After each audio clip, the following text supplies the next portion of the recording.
దేవుని సన్నిధిలో గడపండి. ఆయన సన్నిధిలో గడిపిన ప్రతి క్షణం ఎంతో మేలైనది, ఎంతో శ్రేష్టమైనది, ఎంతో దీవెనకరమైనది, ఎంతో ఆశీర్వాదకరమైనది. 6 రోజులు పనిచేసుకోండి. 6 రోజులు ఒక్కరోజే ప్రభు అడుగుతున్నాడు.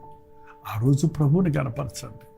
ఆ రోజు కూడా పనులు పెట్టుకొని, ఆ రోజు కూడా లోకానుసారమైన కార్యాలలో ఇమిడితి, ఆ రోజు కూడా మీ సొంత పనులు, మీకు ఇష్టమైన పనులు చేసుకుంటూ, దేవుడు పరిశుద్ధపరిచి ఇచ్చిన, దేవుడు ప్రత్యేకపరిచి ఇచ్చిన, దేవుడు మనకిచ్చిన అపాయింట్మెంట్, ప్రతి ఆదివారం దేవుడు మనకి అపాయింట్మెంట్ ఇస్తున్నాడు ఆయన్ని కలుసుకోవడానికి, ఆయన ముఖ దర్శనం చేసుకోవడానికి, ఆయన సన్నిధిలో కనిపెట్టడానికి, ఆయన ముందు కనబడడానికి, ఆయన ముందు మనల్ని మనం ప్రత్యక్షపరచుకోవడానికి దేవుడు ఎంత గొప్ప ఆసక్తి ఇచ్చాడు. ఆయన మనతో ముఖాముఖిగా మాట్లాడాలని, మనతో సహవాసం చేయాలని ఆశపడుతున్నాడు. అందుకని దేవుని బిడ్డ, విశ్వాసులారా, బాప్తీసం పొందామని చెప్పుకుని వాళ్ళారా, ఖచ్చితంగా ప్రతి ఆదివారం దేవుని మందిరానికి వెళ్ళండి. వాక్యాన్ని హృదయానికి అణునేర్చుకొని జీవితంలో ఉన్న బలహీనతలు, జీవితంలో ఉన్న కల్మషాలు, జీవితంలో ఉన్న నిరుత్సాహాల నుంచి విడుదల పొందినట్లుగా ప్రభువు సన్నిధిలో మిమ్మల్ని మీరు సమర్పించుకోండి. ప్రార్థన.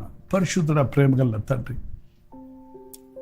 ప్రభు దినమని, ఘనమైనదని, నీవేర్పాటు చేసిన దినమని మేము ఘనముగా ఆచరించుటకు, ఎన్ని పనులున్నా పక్కన పెట్టి ప్రభు సన్నిధి కొరకు పరుగులెత్తుటకు, నీ సన్నిధిలో మా కంటి కనబడని, చెవికి వినబడని, హృదయములకు గోచరము కాని ఆశీర్వాదాలు మాకెన్నో సిద్ధపరిచే ఉన్నవని గుర్తించి వాటిని పొందుకొనుటకు, దినమంతా దేవుని రాజ్యమును కట్టాలనే ఆశతో ఆధ్యాత్మికంగా బలపడుటకు, సువార్త ఎరగని వారికి ప్రతి ఆదివారము సువార్త అందించాలని, ప్రతి విశ్వాసి సువార్త పరిచయలో పాలుపంపులు పొందుటకు సహాయం చేయండి. ప్రతి ఒక్కరిని ఈ రోజున, ఈ ఆదివారం నీవు ఆశీర్వదించి దీవించమని క్రీస్తు నామములో అడుగుచున్నాను తండ్రి. ఆమేన్.